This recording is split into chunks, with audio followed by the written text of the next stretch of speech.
മുഅ്മിനേ, നൂഹ് നബിയുടെ സമുദായത്തെ അല്ലാഹു നശിപ്പിച്ചത് എന്തുകൊണ്ടാണെന്ന്, ഫിറഔനെ അല്ലാഹു മുക്കിക്കൊന്നത് എന്തുകൊണ്ടാണെന്ന് പഠിക്കണം. ആ കാര്യങ്ങൾ നമ്മുടെ ജീവിതത്തിൽ ഉണ്ടായാൽ, ആ വിഷയങ്ങൾ നമ്മുടെ കാര്യത്തിലും നമ്മുടെ ജീവിതത്തിലും ഉണ്ടായാൽ നമ്മുടെ നാടും തകരും, അതിനൊരു സംശയവുമില്ല. നമ്മൾ നന്നായാൽ എന്ത് പരീക്ഷണങ്ങൾ വന്നാലും സത്യവിശ്വാസി ഒരു നിലക്കും അവന്റെ ആവേശം നഷ്ടപ്പെടരുത്. പടച്ചവന്റെ ഉന്നതമായ പ്രതിഫലമാണ് അവനെ കാത്തിരിക്കുന്നത്. പക്ഷെ ഓരോ പ്രളയത്തിന്റെയും മെസ്സേജ് നമ്മൾ ഓരോരുത്തരും പഠിച്ചിരിക്കണം. ഓരോ പ്രളയത്തിലും അള്ളാഹു നൽകുന്ന മെസ്സേജ് ഉണ്ട്.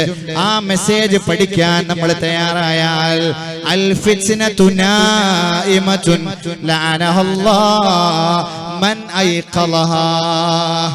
അൽ ഫിത്നതു നായിമതുൻ, പ്രളയം ഉറങ്ങിക്കിടക്കുകയാണ്. മെസ്സേജ് പഠിക്കാത്ത നമ്മുടെ യാത്രയെക്കുറിച്ച് റസൂൽ പറയാൻ സ്വല്ലല്ലാഹു അലൈഹി വസല്ലം, പ്രളയവും ഭൂമികുലുക്കവും പ്രതിസന്ധിയും എക്കണോമിക്കൽ ക്രൈസിസുകളും എപ്പിഡമിക് ഡിസീസസുകളും എല്ലാം ഉറങ്ങിക്കിടക്കുകയാണ്. ലഅനഹല്ലാഹ് മൻ ഐഖലഹാ. ആരാണ് അതിനെ വിളിച്ചുണർത്തുന്നത്? ആരാണ് പ്രളയത്തെ വിളിച്ചുണർത്തുന്നത്? അവനെ അല്ലാഹുവേ നീ ശപിക്കണേ എന്ന് രാജകുമാരൻ, അവനെ അല്ലാഹു ശപിച്ചിരിക്കുന്നു എന്ന് രാജകുമാരൻ മുഹമ്മദ് മുസ്തഫ. അൽ ഫിത്നതു നായിമതുൻ ലഅനഹല്ലാഹ് മൻ ഐഖലഹാ. ഫിത്നക്ക് ഉറങ്ങിക്കിടക്കാൻ. നൂഹ് നബിയുടെ കാലത്തെ പ്രളയം ഉടണ്ട്. സമൂഹ ഗോത്രക്കാരെ നശിപ്പിച്ച അപകടങ്ങൾ, ഭൂമി കുലുക്കങ്ങൾ അവിടെയുണ്ട്. ഖാറൂന് ഭൂമി പിടിച്ച ആ ഒരു രംഗം അത് തീർന്നിട്ടില്ല, അതവിടെയുണ്ട്. എല്ലാം ഉറങ്ങിക്കിടക്കുകയാണ്. ലഅനഹല്ലാഹ് മൻ ഐഖലഹാ. ഒരാളും അതിനെ വിളിച്ചുണർത്തരുത്. വിളിച്ചുണർത്തുന്നവൻ ശപിക്കപ്പെട്ടവനാണ്. അല്ലാഹു അവനെ ശപിച്ചിരിക്കുന്നു എന്ന് നബിയുനാ വഹബീബുനാ മുഹമ്മദ് മുസ്തഫ. അതുകൊണ്ട് വാഫി, നീ അതിനെ ക്ഷണിക്കുന്നവനാവരുത്. ഉറങ്ങിക്കിടക്കുന്ന ഫിത്ന ഇന്നലകളിൽ എന്തിനു വന്നു, അതേ കാരണം ഇന്ന് സംഭവിച്ചാൽ, അതേ വിഷയം ഇന്ന് സംഭവിച്ചാൽ, വൈലുൽ ലിൽ മുതഫ്ഫിഫീൻ الذين إذا اكتالوا على الناس يستوفون. ويل للمطففين. അല്പാൽപമായി കസ്റ്റമേഴ്സിന് അതിന്റെ മേൽ വിഷമമില്ലാത്ത രീതിയിൽ അന്യന്റെ സമ്പത്ത് അപഹരിക്കുന്നവർ, അവർക്ക് വൈലെന്ന നരകമാണ്. അളവിലും തൂക്കത്തിലും കുറവ് വരുത്തിയ സാഹചര്യത്തിൽ ഒരു സമുദായത്തെ അല്ലാഹു നശിപ്പിച്ചിട്ടുണ്ട്. നമ്മുടെ നാടിന്റെ അവസ്ഥ എന്താണ്? അളവിലും തൂക്കത്തിലും കൃത്രിമം കാണിക്കാൻ തുടങ്ങിയിരിക്കുന്നു. വിലയിൽ കൃത്രിമം കാണിക്കാൻ തുടങ്ങിയിരിക്കുന്നു. ഇന്നലകളിൽ ഇത്തരം ദുഷ്പ്രവർത്തികൾ നടന്നപ്പോ സമുദായങ്ങളിൽ സംഭവിച്ച ദുരന്തങ്ങൾ പിറകെ കാത്തിരിക്കുന്നുണ്ട്. അൽ ഫിത്നതു നായിമതുൻ. ഫിത്നകൾ ഉറങ്ങുകയാണ്. തട്ടി വിളിക്കല്ലേ. മാലപ്പടക്കങ്ങളെ പോലെ ഒരു മാലയിലെ ഞെട്ടറ്റ് പോകുമ്പോ ത്രഡറ്റ് പോകുമ്പോ താഴെ വീഴുന്ന മുത്തുമണികളെ പോലെ ഒന്നിന് പുറകെ ഒന്നായി ഫിത്നകൾ നിന്റെ വീടുകളിലേക്ക്, മഹല്ലുകളിലേക്ക്, നിന്റെ സോണുകളിലേക്ക് കടന്നു വരുന്ന കാലം വിളിച്ചുണർത്താതിരിക്കണേ ഓരോ മഹല്ല് നിവാസികളും. എന്റെ കാരണത്തിനാൽ പ്രളയമുണ്ടാവരുത്, എന്റെ ദുഷ്പ്രവർത്തികളാൽ ഭൂമി കുലുക്കമുണ്ടാവരുത്. ആലോചിക്കണം. അള്ളാഹുവിന്റെ നിയമങ്ങളാണ് ഇവിടെ ഈ ഭൂമിയെ താങ്ങി നിർത്തുന്നത്. അതേ ഭൂമിക്ക് നോക്കേണ്ടതുള്ളൂ, അതേ ആകാശത്തിന് നോക്കേണ്ടതുള്ളൂ, അതേ മയക്ക് നോക്കേണ്ടതുള്ളൂ. ഈ ഭൂമിയിൽ അതിന്റെ വിരിമാറിൽ, ബീച്ചിൽ, സമുദ്രത്തിന്റെ സൈഡുകളിൽ, ഓരങ്ങളിൽ കാട്ടിക്കൂട്ടുന്ന പേക്കൂത്തുകൾ എന്താണ്? എന്തെല്ലാം നടന്നുകൊണ്ടിരിക്കുന്നു. ഇത് കണ്ട ആകാശവും ഭൂമിയും റബ്ബിനോട് ചോദിക്കുന്നുണ്ട്, ഒരു ദിവസം 3 തവണയെങ്കിലും റബ്ബേ ഞാനൊരു സുനാമി ആയിക്കൊള്ളട്ടെ, ഞാൻ താങ്ങി നിർത്തിയ ആളുകൾക്ക് കാണാൻ കഴിയാത്ത തൂണുകൾ പിളർത്തിയിട്ട് ഞാൻ അവരെ മേലൊന്ന് ആപ്പതിച്ചോട്ടെ, എന്റെ വിരിമാറിലൂടെ ചവിട്ടി മതിച്ച് നടക്കുന്ന ആണിനെ പെണ്ണിനെ ഞാനൊന്ന് ഹസഫ് നടത്തിയിട്ട് എന്റെ അടിയിലേക്കൊന്ന് കാറൂന വലിച്ച പോലെ വലിച്ചോട്ടെ എന്ന് ഓരോ രാവിലും പകലിലും 3 തവണയെങ്കിലും ഒരു ദിവസം ആകാശവും ഭൂമിയും സമുദ്രവും ചോദിക്കാത്ത സമയമില്ല, ദിനമില്ല എന്ന് ഹബീബ് മുഹമ്മദ് മുസ്തഫ സല്ലല്ലാഹു അലൈഹി വസല്ലം. അല്ലാഹു പറയുന്നു, അതെന്റെ അടിമയാണ്, ഇതെന്റെ അടിമയാണ്, കരിമ്പത്തുള്ളതെന്റെ അടിമകളാണ്. ഞാനല്ലോ അവരെ സൃഷ്ടിച്ചത്, ഞാനോ നീയോ അവരെ ഖാലിഖ്, ഞാനോ നീയോ അവരെ ക്രിയേറ്റ് ചെയ്തത്, അത് ഞാനാണ്. അതുകൊണ്ട് അവന്റെ വിഷയവുമായി ദഊനി വഖൽഖി, ഇനി എന്റെ അടുത്ത് വരല്ലേ, ഇനി എന്റെ അടുത്ത് വരല്ലേ, ദഊനി, എന്നെ വിട്ടേക്കണേ, ഇനി ആ പരാജയമായി വരല്ലേ. ഖാലിഖായ അല്ലാഹു പറയുന്നു ഭൂമിയോട്, ഭൂമിയെ ദഊനി, സമുദ്രമേ ദൗനി, എന്റെ മക്കൾ ചെയ്തതിനെ കുറിച്ച് ഇനി എന്റെ അടുത്ത് പറഞ്ഞ് മടങ്ങി വരല്ലേ. ദൗനി, വിട്ടേക്ക്, എന്നെ വിട്ടേക്ക്, എന്നെ വിട്ടേക്ക്, എന്നോട് ഇനി പറയല്ലേ. വഖൽഖി, എന്റെ സൃഷ്ടികളുടെയും വിഷയങ്ങളെ പെരുപ്പിച്ച് എപ്പോഴും പറഞ്ഞുകൊണ്ടിരിക്കല്ലേ എന്ന് അള്ളാഹു സമുദ്രത്തോട് പറയുന്നുണ്ട്, അള്ളാഹു ഭൂമിയോട് പറയുന്നുണ്ട്, അള്ളാഹു ആകാശത്തോട് പറയുന്നുണ്ട്. എന്ത് ചെയ്തിട്ടും ഖാലിഖായ അല്ലാഹു നമ്മളോട് കാണിക്കുന്ന സ്നേഹം എത്ര വലുതാണ്. ഇന്നും ഒരു അമുസ്ലിം സഹോദരൻ, ഒരു ബസ് ജീവനക്കാരൻ പറഞ്ഞു, ഉസ്താദേ ഇന്നലെ രാവിലെ മുതൽ വൈകിട്ട് വരെ മഴയായിരുന്നു, എല്ലായിടത്തും മഴയാണ്. ഇന്നലെ ചെറിയ ആവശ്യവുമായിട്ട് മലപ്പുറം ജില്ലയിലെ യാത്ര, അവിടെയും മഴയാണ്, എല്ലായിടത്തും മഴ പെയ്തുകൊണ്ടിരിക്കുന്നു. എന്നിട്ട് അവര് പറയുന്നു, ഇന്ന് രാവിലെ എന്നോട് ആ സഹോദരൻ ജീവനക്കാരൻ പറഞ്ഞത്, എന്റെ വീട്ടിലെ കിണറ്റിന്റെ പടവ് വെള്ളം കുറഞ്ഞിട്ടുണ്ട്, മഴ ഇങ്ങനെ പെയ്യ സാധനം പോവാ. എവിടെയാണ് ഇത്? മാജിക് ആണോ? ഇതൊരു മാജിക് സിസ്റ്റം അല്ല, ഇതൊരു ഐറണിയാണ്, ഇതൊരു വിരോധാഭാസമാണ്. ഭൗതികപരമായ ചിന്താഗതിയിലൂടെ നമ്മൾ ഇതിനെ ചർച്ച ചെയ്യുമ്പോൾ ഇതൊരു വിരോധാഭാസമാണ്. മഴ പെയ്യുന്നു, വെള്ളമില്ലാതാവുന്നു. വൽ മതറു ഖൈലാ, മഴ യഥേഷ്ടം പെയ്യും, പക്ഷേ മഴയുടെ ഉപകാരമില്ലാത്ത മഴകൾ പെയ്യുന്ന കാലം ഖിയാമിന്റെ മുമ്പ് സംഭവിക്കുമെന്ന് മുഹമ്മദ് മുസ്തഫ. അതെന്നെ, മഴ പെയ്യുന്നുണ്ട്, വെള്ളമില്ല, പെയ്തോണ്ടിരിക്കുമ്പോഴും ശതമാനം തോത് താഴ്ന്നുകൊണ്ടിരിക്കുന്നു നമ്മുടെ ജലസ്രോതസ്സുകളിൽ. ലഹറൽ ഫസാദ്, പരിശുദ്ധ ഖുർആൻ തന്നെ പറഞ്ഞു, സൂറത്ത് ആറാഫിൽ 96-ാമത്തെ ആയത്ത്, വലൗ അന്നാ അഹ്ലൽ ഖുറാ ആമനൂ വത്തഖൗ ലഫതഹ്നാ അലൈഹിം ബറകാതിൻ മിനസ് സമാഇ വൽ അർദ് ولكن كذبوا فأخذناهم بما كانوا يكسبون. നല്ല ആളുകൾ ഉള്ള കാലം ആകാശത്തിൽ നിന്ന് അനുഗ്രഹത്തിന്റെ മഴ നാം അവർക്ക് വർഷിപ്പിച്ചു കൊടുക്കും. എന്നാൽ മഴ പെയ്യും, പക്ഷേ അവരെന്നെ അംഗീകരിക്കുന്നവരല്ല, എന്നെ കളവാക്കുന്നവരാണെങ്കിൽ എന്ത് അല്ലാഹു എന്ന് ചോദിക്കുന്നവർ, യുക്തിവാദികൾ കടന്നു വരുന്ന കാലം, അല്ലാഹുവിനെ പച്ചക്ക് വെല്ലുവിളിക്കുന്ന കാലം, പരിശുദ്ധ ഖുർആനിനെ കൊലക്കൊമ്പന്മാരായ ശായിരീങ്ങളായ കവിതയിൽ പ്രാസമൊപ്പിച്ച് ഏത് രീതിയിലും കവിത നിർമ്മിക്കാനും എഴുതാനും കഴിവുള്ള അഗ്രേശ്വരന്മാരായ സബൂൽ മുഅല്ലഖ രചിച്ചിട്ട് കഅബക്ക് ഭിത്തിയിൽ തൂക്കിയിട്ട് കവികൾ അങ്ങോട്ടും ഇങ്ങോട്ടും മത്സരം നടത്തിയിരുന്ന കാലത്താണ് കഴിയുമെങ്കിൽ കൊണ്ടുവരൂ, ഇതിനോട് തുല്യമായ മറ്റൊരു വചനം മറ്റൊന്ന് എന്ന് വെല്ലുവിളിച്ചിട്ട് പത്തി മടക്കി മടങ്ങിപ്പോയ ആ ജാഹിലിയ്യ കാലത്തെ കിങ്കരന്മാർക്ക്, ഖുറൈശികൾക്ക്, മുശ്രിക്കുകൾക്ക്, അറബികൾക്ക് പോലും വെല്ലുവിളിക്കാൻ തോന്നിയില്ല. ഇന്ന് മലയാളത്തിലെ ചില സഹോദരിമാർ വെല്ലുവിളിച്ചുകൊണ്ടിരിക്കുന്നു. ഖുർആനിനെ കളി എവിടെയാണ്? ജഗനിയന്താവായ അള്ളാഹുവിനെ വെല്ലുവിളിക്കുന്ന കാലം, പരകോടി ഗഗനചാരികളെ ഫിറ്റ് ചെയ്ത് അമ്പരഗംഗയെ മനോഹരമാക്കിയ രാജാതിരാജനായ അള്ളാഹുവിനെ വെല്ലുവിളിക്കുന്ന കാലം, കളകളാരവത്തോടെ ഒഴുകുന്ന പുഴകളെ 50ഓളം കിഴക്ക് പടിഞ്ഞാറ് ചലിപ്പിച്ച് ഈ കേരളത്തെ മനോഹരമാക്കിയ രാജാതിരാജനെ വെല്ലുവിളിക്കുന്ന കാലം, കിലോമീറ്ററുകൾക്കപ്പുറത്തേക്ക് വെളിച്ചം വിതരാൻ ശേഷിയുള്ള കണ്ണുകൾ നൽകിയ മത്സ്യങ്ങളെ സമുദ്രത്തിന്റെ ആഴിയിൽ പോറ്റി വളർത്തുന്ന രാജാതിരാജനെ വെല്ലുവിളിക്കുന്ന കാലം, പരിശുദ്ധ നബിയെ വെല്ലുവിളിക്കുന്ന കാലം, ഖുർആനെ വെല്ലുവിളിക്കുന്ന കാലം, യുക്തിയോടെ കാര്യങ്ങൾ കൈകാര്യം ചെയ്യുന്ന കാലം. മുഅ്മിനേ, ഇതിലപ്പുറം എന്തോ വരാനിരിക്കുന്നു, ഇതിലപ്പുറം എന്തോ സംഭവിക്കാനിരിക്കുന്നു. ഇങ്ങനെ ചെറുതായി കടന്നു പോകുന്നു എന്നേ നമുക്ക് പറയാൻ കഴിയും. ആരെയാ വെല്ലുവിളിക്കുന്നത്?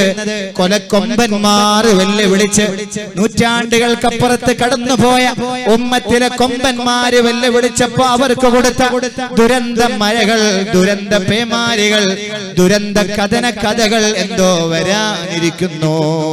ആ വരാനിരുന്നത് ഈ ഏതോ രീതിയിൽ മഴയിലൂടെയോ ഉരുൾപൊട്ടലിലൂടെയോ ചെറുതായി കടന്നുപോയിരിക്കുന്നു. അങ്ങനെയല്ലേ നമുക്ക് പറയാൻ കഴിയൂ. അത്രമേൽ സാഹചര്യങ്ങൾ മലക്കം മറിഞ്ഞിരിക്കുന്നു. യുക്തിവാദത്തിന്റെ വല്ലാത്ത കാഴ്ചപ്പാടുകൾ കേൾക്കണ്ട, അറിയണ്ട എന്ന് വിചാരിച്ചാൽ പോലും നമ്മുടെ മുന്നിലേക്ക് സോഷ്യൽ മീഡിയയിലൂടെ സ്പ്രെഡ് ചെയ്യപ്പെട്ടുകൊണ്ടിരിക്കുന്നു. അർസൽനാ അലൈഹിം ഹാസിബാ, അർസൽനാ അലൈഹി ഹാസിബാ. ലൂത്ത് നബിയുടെ സമുദായത്തെ അല്ലാഹു നശിപ്പിച്ചു. എത്രയോ നമ്മക്കാൾ വലിയവരെ അല്ലാഹു നശിപ്പിച്ചിട്ടുണ്ട്. ലൂത്ത് നബിയുടെ സമുദായത്തെ അല്ലാഹു നശിപ്പിച്ചു. സമൂദ് ഗോത്രത്തെ ചാവുകടലുണ്ടാക്കിയിട്ട് ആകാശത്തുനിന്ന് മഴയും ഭൂമിയുടെ കുലുക്കവും ഇളകി മറിഞ്ഞു. താഴെ മേലെയായി, മേൽഭാഗം താഴെയായി ഇളക്കി മറിക്കുന്നതോടൊപ്പം കുഴമ്പ് രൂപത്തിൽ അതിന് മഴ നൽകിയിട്ട് അല്ലാഹു പാകപ്പെടുത്തി. അങ്ങനെ സമൂദ് ഗോത്രം അലിഞ്ഞ് ചേർന്ന വെള്ളമാണ് മുഅ്മിനെ നമ്മൾ കാണുന്ന ഡെഡ് സീ എന്ന് പറയുന്ന സാന്ദ്രത കൂടിയ ആ ഒരു സമുദ്രം. വെള്ളത്തിന് സാന്ദ്രത കൂടുതലാണ്. അതിൽ കിടന്ന് നെറ്റിലൊക്കെ സെർച്ച് ചെയ്താൽ അറിയാം, അതിൽ കിടന്ന് പത്രം വായിക്കുന്നുണ്ട്. സമൂദ് ഗോത്രക്കാർ ഡെഡ് സീ ഉണ്ടാക്കിയിട്ട് അല്ലാഹു അവരെ നശിപ്പിച്ച് കളഞ്ഞിട്ടുണ്ട്. ലോകത്ത് ഏറ്റവും കൂടുതൽ തെമ്മാടിത്തം ചെയ്ത സമൂദ് ഗോത്രക്കാരെ ഏസം എന്ന് പറയുന്ന ആ വലിയ മഹാവിപത്ത് അവരുടെ ജീവിതത്തിലൂടെ നീളമുണ്ടായത് കൊണ്ട് അല്ലാഹു അവരെ നശിപ്പിച്ചു കളഞ്ഞു. സ്പെയിൻ അടക്കമുള്ള വിദേശ രാജ്യങ്ങളിൽ അത് നിയമമാണ്. ആണിനെ കെട്ടാം, പെണ്ണിനെ കെട്ടാം.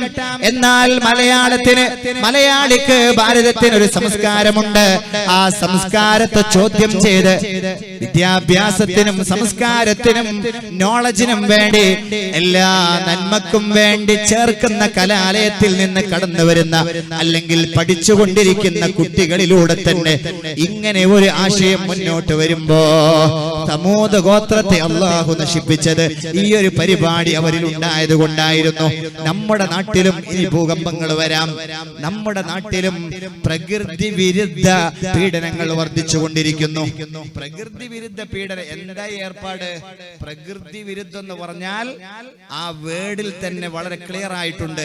പ്രകൃതിയിലെ മറ്റൊരു ജീവജാലങ്ങളും ഒരേ ജിൻസുമായിട്ട് ഇണചേരുന്നില്ല, ലൈംഗികപരമായ ആസ്വാദനങ്ങൾ കണ്ടെത്തുന്നില്ല. ഇതാണ് പ്രകൃതി വിരുദ്ധമാണ്. സമൂദ് ഗോത്രത്തെ അല്ലാഹു നശിപ്പിച്ചത് അങ്ങനെയാണ്. അവരെ നശിപ്പിച്ചത് ഈ ഒരു രോഗം അവരിൽ ഉണ്ടായത് കൊണ്ടാണ്. വമിൻഹും മൻ അഖദതുഹു സ്വൈഹാ കസമൂദ് വമിൻഹും മൻ ഖസഫ്നാ ബിഹിൽ അർള ഖാറൂനെ അല്ലാഹു സുബ്ഹാനഹു വ തആല ഭൂമിയിലേക്ക് അങ്ങ് കീപ്പോട്ട് വലിച്ചു കളഞ്ഞു. വമിൻഹും മൻ അറഖനാ, നൂഹ് നബിയുടെ സമുദായത്തെ അല്ലാഹു സുബ്ഹാനഹു വ തആല പ്രളയം കൊടുത്ത് മുക്കിക്കളഞ്ഞിട്ടുണ്ട്. സയ്യിദുനാ മൂസാ നബി അലൈഹിസ്സലാത്തു വസ്സലാമിനെ പിടിക്കാൻ വേണ്ടിയിട്ട് പിന്നാലെ കൂടിയ ഫിർഔനെയും പട്ടാളത്തെയും അല്ലാഹു സുബ്ഹാനഹു വ തആല മുക്കിക്കൊന്നുകളഞ്ഞിട്ടുണ്ട്. നമ്മളെക്കാൾ കരുത്തരായിരുന്നവർ, ശാരീരികവും സാമ്പത്തികപരവുമായി നമ്മളെക്കാൾ കരുത്തരായിരുന്നവര് പരിശുദ്ധ റബീലാണ്. അതുകൊണ്ട് ഈ രാത്രി തന്റെ ഹബീബിന്റെ കരളിന്റെ കഷ്ണമായ എന്റെ നായകന്റെ ഒരു നന്മ പറയട്ടെ, അവിടുത്തെ ഒരു അപദാനം മധു പറയട്ടെ. ഞാന് മൂസാ നബി അലൈഹിസ്സലാത്തു വസ്സലാം രാത്രിക്ക് രാത്രി നാടുവിടുകയാണ്. ഫിർഔൻ അറിയുന്നു മൂസയും പരിവാരങ്ങളും രക്ഷപ്പെടുകയാണ്. പിന്നാലെ കൂടുന്ന പട്ടാളക്കാരെ വിളിച്ചു വരുത്തിയിട്ട് പിടിക്കാൻ പിന്നാലെ കൂടുമ്പോ സമുദ്രത്തിന്റെ ഭാഗങ്ങളിലേക്കാണ് നടന്നു പോകുന്നത്. യാത്ര ചെയ്യുന്നത് സമുദ്രമാണ്. റബ്ബേ, എന്റെ മുമ്പിലുള്ളത് ഇനി രക്ഷയെന്താണ്? നീയല്ലാതെ രക്ഷയില്ല. മൂസാ നബിയെ അടിച്ചേക്കണം. മൂസാ നബി 12 തവണ സമുദ്രത്തെ അടിച്ചപ്പോഴും വെള്ളത്തിന് ഒരു മാറ്റവുമില്ല. റബ്ബേ, ഒന്നും സംഭവിക്കണില്ലല്ലോ. അല്ലാഹു സുബ്ഹാനഹു വ തആല പറഞ്ഞു, മൂസാ, എങ്കിൽ എന്റെ ഹബീബിന്റെ പേരിൽ ഒരു സ്വലാത്ത് ചൊല്ലിയിട്ടടിച്ചു നോക്ക്. അങ്ങനെ ചൊല്ലി അടിച്ചപ്പോഴാണ് ആ സമുദ്രം 2 പിളർപ്പായി മാറിയത്. അവർക്കതിലൂടെ സഞ്ചരിക്കാൻ വഴിയൊരുങ്ങിയത്. ഫിർഔനെയും അല്ലാഹു നൂഹ് നബിയുടെ സമുദായത്തെയും നശിപ്പിച്ചത് പ്രളയം കൊടുത്തിട്ടാണ്. അവരിലുണ്ടായ തെമ്മാടിത്തരങ്ങൾ എന്തൊക്കെയായിരുന്നു? ഇലാഹിനെ നിഷേധിക്കുക, കിട്ടിയ സമ്പാദ്യത്തിൽ അഹങ്കരിക്കുക. ഖാറൂനെ നശിപ്പിച്ചു അല്ലാഹു, ഭൂമി വിഴുങ്ങിക്കളഞ്ഞിട്ടുണ്ട്. നൂഹ് നബിയുടെ അനുയായികളെ അല്ലാഹു ശിക്ഷിച്ചിട്ടുണ്ട് പ്രളയം കൊടുത്തിട്ട്. 900 കൊല്ലം അല്ലാഹുവിലേക്ക് ദീനിലേക്ക് ആളെ വിളിച്ചിട്ട് വന്നത് 8 പേരാണ്, അല്ല 80 പേരാണെന്ന അഭിപ്രായമുണ്ട്. മാക്സിമം പിടിച്ചാൽ 80 പേരാണ്. 900 വർഷം അല്ലാഹുവിലേക്ക് ദീനിലേക്ക് ആളെ ക്ഷണിച്ചിട്ട് കിട്ടിയത്. അവര് ദീനിലേക്ക് വന്നില്ല. ഇന്നും നമ്മൾ അവിടെ നിൽക്കുന്നു. വയല് കേൾക്കാൻ ആളില്ല, നസീഹത്ത് കേൾക്കാൻ ആളില്ല, നന്മ കേൾക്കാൻ ആളില്ല. എങ്ങനെ പിന്നെ പ്രളയം വരാതിരിക്കും? ഫിറഔനെ നശിപ്പിച്ചു, ഇലാഹിനെ നിഷേധിച്ചു. ഞാൻ തന്നെ റബ്ബാണെന്ന വാദവുമായി കടന്നു വന്നു. യുക്തിവാദി, നീ ഒരു ഫിറഔനാവാൻ പോകുന്നു. ഈ നാട് നാളെ അപകടത്തിലാണ്. നീ ഒരു ഫിറഔനാവാൻ പോവുകയാണ്. നീ അനവധി ഫിറഔനുമാരിൽ ഒരാളാവാൻ പോവുകയാണ്. ഫിറഔൻ റബ്ബിനെ നിഷേധിച്ചവനാണ്, ഉലൂഹിയത്ത് വാദിച്ചവനാണ്. ഇനി നീ ഉലൂഹിയത്ത് കൂടെ വാദിക്കാനേ ഉള്ളൂ. റബ്ബില്ല എന്ന് നീ പറഞ്ഞു കഴിഞ്ഞിരിക്കുന്നു. അല്ലാഹു തന്ന അനുഗ്രഹത്തിൽ മതിമറന്ന് റബ്ബിനെ വെല്ലുവിളിച്ചിരിക്കുന്നു. ആരാണ് ഇന്ന് വെല്ലുവിളിക്കാത്തത്? എല്ലാവരും അല്ലാഹു തന്ന അനുഗ്രഹത്തിൽ, ഗൾഫിന്റെ പളപളപ്പിലോ, അവൻ തന്ന ആരോഗ്യത്തിൽ, അവന്റെ നിയമത്തായ ബിസിനസ് സംവിധാനത്തിൽ, ആ സംവിധാനങ്ങൾ ഉപയോഗപ്പെടുത്തിയിട്ട് ആളാവാനും കിബറ് നടിക്കാനും എന്ത് പള്ളി, എന്ത് മഹലിന്റെ നിയമങ്ങൾ കാറ്റിൽ പറത്തിയിട്ട് എല്ലാ സദസ്സുകളും അവൻ സംഘടിപ്പിച്ചുകൊണ്ടിരിക്കുന്നു. എല്ലാ വേണ്ടാത്തതും നടത്തിക്കൊണ്ടിരിക്കുന്നു. കല്യാണങ്ങൾ, മാമാങ്കങ്ങൾ നടന്നുകൊണ്ടിരിക്കുന്നു. ബഫേകൾ, ഭക്ഷണങ്ങൾ തകർത്ത് അമ്മാനമാടിക്കൊണ്ടിരിക്കുന്നു. ഭക്ഷണങ്ങൾ എങ്ങനെ കഴിക്കണമെന്നറിയില്ല. ഒരു ചെറുപ്പക്കാരൻ ഒരു പെണ്ണിനെ പോയി എങ്ങനെ കാണണമെന്നറിയില്ല, എന്ത് കൊണ്ടുപോകണമെന്നറിയില്ല. ഭക്ഷണത്തെ തൊട്ട് കളിക്കല്ലേ. സഭയിലെ രാജ്ഞിയായിരുന്ന ബൽഖീസിന്റെ അധികാരം പോലും അല്ലാഹു നിലനിർത്താൻ കാരണമായി, അവിടുന്ന് ഉന്നതിയിലെത്താൻ കാരണമായി. പരിശുദ്ധ ചരിത്രത്തിലുണ്ട്, അവര് ഭക്ഷണത്തെ ബഹുമാനിച്ചിരുന്നു. ഇന്ന് നിക്കാഹിന്റെ മുമ്പ് നടക്കുന്ന പെണ്ണ് കാണൽ ചടങ്ങുകൾക്ക് കൊണ്ടുപോകുന്ന മിഠായി കിറ്റുകളുടെ വലിപ്പം കൂടിയിരിക്കുന്നു. ചെറുപ്പക്കാരൻ എല്ലാ സമയത്തും പോകണമത്രേ. ആ ദിവസം അവൻ അവൾക്ക് ഹലാലാവാത്ത നാളിൽ അവരൊരുമിച്ചിരുന്ന് ഫോട്ടോക്ക് പോസ്റ്റ് ചെയ്യണമത്രേ. അവിടെ കേക്ക് കട്ട് ചെയ്യണമത്രേ. ആരാണ് ഈ അലിഖിത നിയമം ഇവിടെ നടപ്പാക്കിയത്? എവിടെയാണത് ലിഖിതമായത്? കല്യാണങ്ങൾ തകർത്തുകൊണ്ടേയിരിക്കുന്നു. കാണാൻ പറ്റില്ല മോനെ നിനക്ക്. പെണ്ണേതാണെന്നറിയാൻ, പരിശുദ്ധ ദീന് കുഫുവെക്കുമോ ഇല്ലേ എന്നറിയാൻ പോയി കാണണേ. കാണാത്ത സഹാബിയോട്, പാപ്പയും ഉമ്മയും കണ്ടുവന്ന സഹാബിയോട്, അവര് കണ്ടിട്ടുണ്ട് നബിയെ, നീ കണ്ടുവോ? ഞാൻ കണ്ടില്ല. അവര് കണ്ടിട്ടുണ്ടല്ലോ, അവരെ സെലക്ഷൻ പേക്കൂല എന്ന് പറഞ്ഞ നബിയോട് സല്ലല്ലാഹു അലൈഹി വസല്ലമ തങ്ങൾ ആ സഹാബിയോട് പറഞ്ഞത്, നീ ഒന്ന് പോയി കണ്ടേക്കണം, നീയും പോയി കണ്ടേക്കണം. നിന്റെ കൂടെ നീല പോലെ മരണം വരെ ഉണ്ടാവേണ്ട, സന്താപത്തിലും സന്തോഷത്തിലും കൂടെ നിൽക്കേണ്ട, മ്യൂച്വൽ അഡ്ജസ്റ്റ്മെന്റ് ആയി നിലനിൽക്കേണ്ട, ദാമ്പത്യ ബന്ധത്തിലേക്ക് കയറി വരുന്ന ചെറുപ്പക്കാരിയെ നീ കാണണം, അവനും കാണണം. അതിനൊരു സമയം വെച്ചിട്ടുണ്ട്. അതിന് ഒറ്റ സമയം പറ്റൂ. പിന്നെ എങ്ങനെയാണ് അവിടെ ചെന്ന് കേക്ക് മുറിക്കുന്നത്? പാടില്ലായിരുന്നു, ചെയ്യാൻ പാടില്ലായിരുന്നു, ഫോട്ടോക്ക് പോസ്റ്റ് ചെയ്യാൻ പാടില്ലായിരുന്നു. ഇങ്ങനെ ഒരു കാലമുണ്ടായിരുന്നു. ഇന്നെല്ലാം നഷ്ടപ്പെടുന്നു. പ്രളയം പ്രളയം പ്രളയം. വിഷയമുട്ടത് കൊണ്ടോ ചർച്ച ചെയ്തത് കൊണ്ടോ കേട്ടത് കൊണ്ടോ കാര്യമില്ല. പഠിക്കണേ. പരിശുദ്ധ ഖുർആനിലൂടെ മുൻഗാമികൾക്ക് അല്ലാഹു പ്രളയം കൊടുത്തത് എന്തിനാണ്? ആ കാരണം ഈ ഉമ്മത്തിലും നടന്നാൽ ഇവിടെയും പ്രളയം, ഇവിടെയും പ്രളയം. പണത്തിന്റെ പളപളപ്പിൽ മഹല്ലിനെ നിയമങ്ങളെ കാറ്റിൽ പറത്തരുത്, മത നിയമങ്ങളെ കാറ്റിൽ പറത്തരുത്, വെല്ലുവിളിക്കരുത്. എന്തോ മഹല്ല് പ്രഖ്യാപിക്കട്ടെ. എന്ത് വിഷയം?